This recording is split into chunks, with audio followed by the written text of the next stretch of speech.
This is the basic conflict that I'm about to talk about. Basic conflict in my mind. I'm sick to death of prequels. They need to stop. And with Star Trek, I was really saying to myself, I want them to move forward.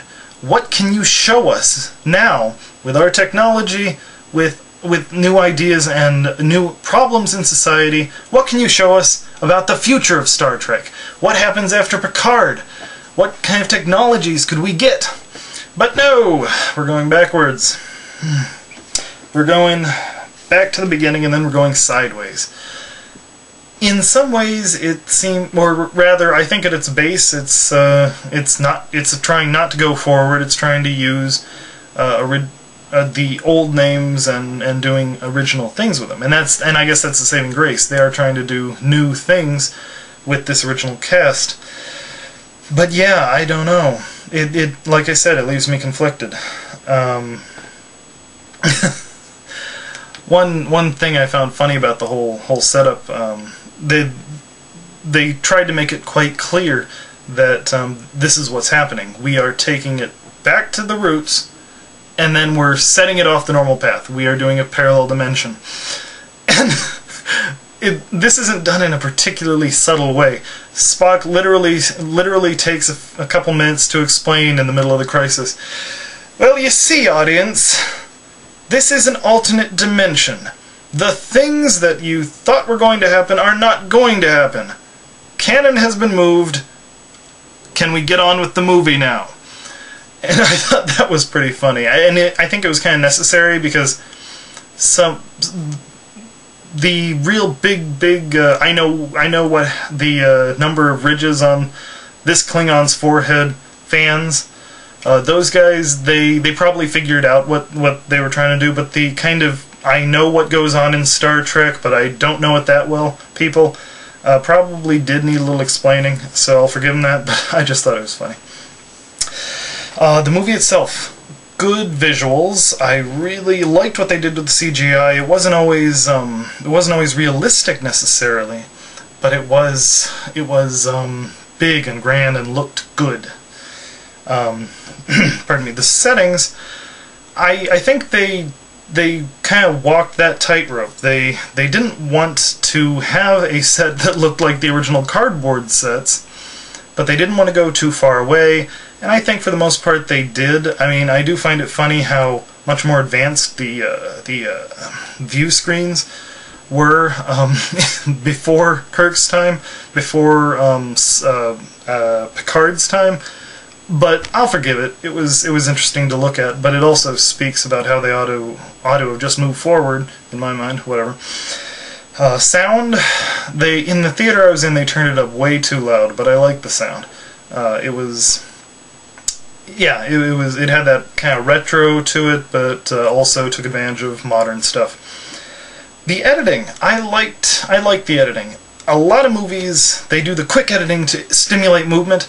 Well, in this movie, instead of doing the frantic quick editing to do that, they took stuff that was frantic to begin with and used the frantic editing to show that it was. A lot of movies just do it to avoid having to actually show anything interesting on the screen. Yeah, so overall I really thought Star Trek was a very good movie. I don't know what I think of the idea of a sequel. Obviously it was set up specifically for a sequel, but I would hate for it to like branch off into a full show doing a parallel. So yeah, I still want them to move forward. Pitch it to whoever will run it. Whatever you can think of, people. Sorry guys. Batteries again. I had taken out batteries to do the hoverboard or hover car video because I knew I'd be doing a lot of filming. So when those batteries ran out, I put in the batteries I took out. They were mostly drained, and here we are. Okay, anyway, one last note about the whole thing. The trailers for the movie. G.I. Joe and Transformers 2.